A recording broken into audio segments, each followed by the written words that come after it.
Hello everyone, welcome to Teaching Notes. What is today's special? Any guess?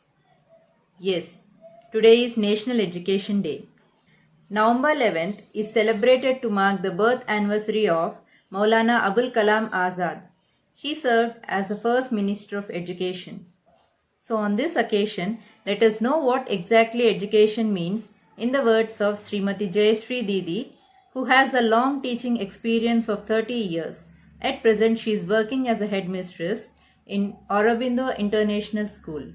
Over to Jayashree Didi. Namaste to one and all. This is Mrs. Jayashree, Headmistress of Sri Aurobindo International School. Like to share with you few things on education on this auspicious day. What is education is? Every time in my mind I will get this question. Am I doing the right job? Am I doing it perfectly well?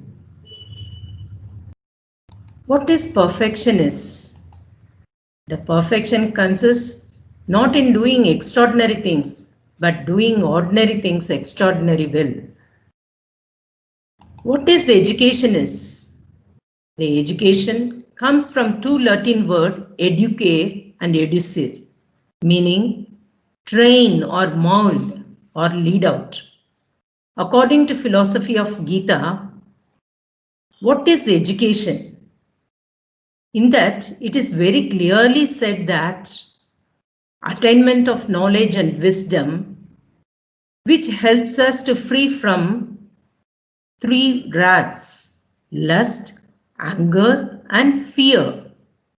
And according to Sri Aurobindo and Swami Vivekananda, the education is the manifestation of perfection already in men.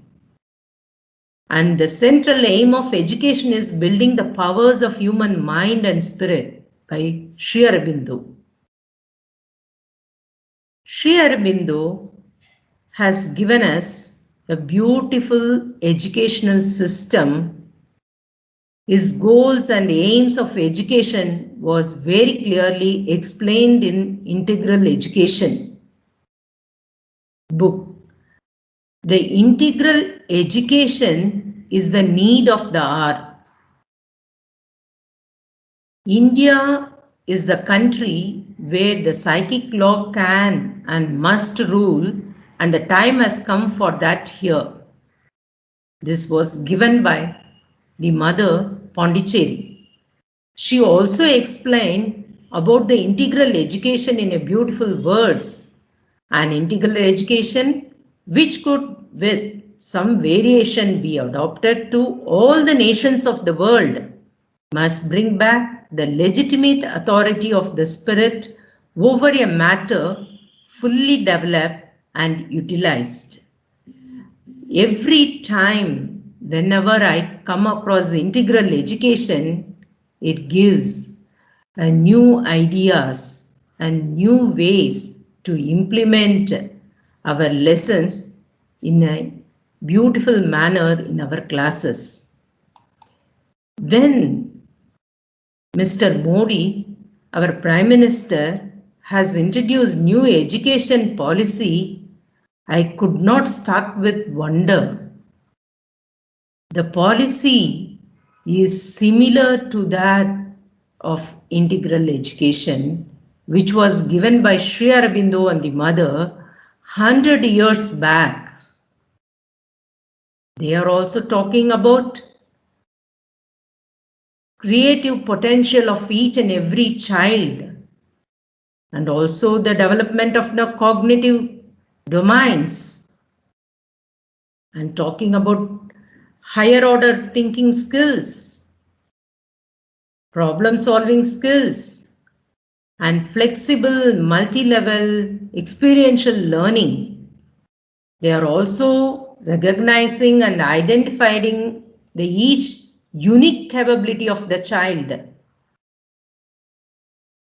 Multidisciplinary and holistic education across sciences, social sciences, arts, humanities, and sports.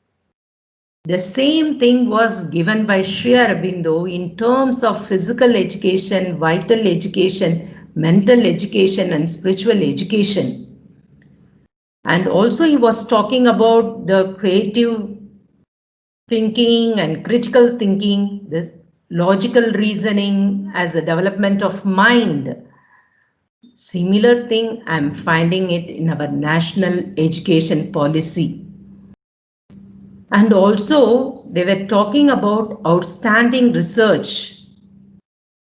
Yes, India is the best one for outstanding research. These are all given by Sri Aurobindo and the mother without compromising Indian culture. These are the aims of the integral education. Yes, ever growing self perfection is the aim and objective of this integral education. Integral education is the need of the hour. Everyone should recognize and implement in their day to day curriculum. Thank you very much for listening. That was a wonderful presentation, Didi. Most of us feel education means achieving degrees. Thank you for giving the actual meaning of education. In the next session, we are coming up with the meaning of integral education and its components. Stay tuned. Thank you.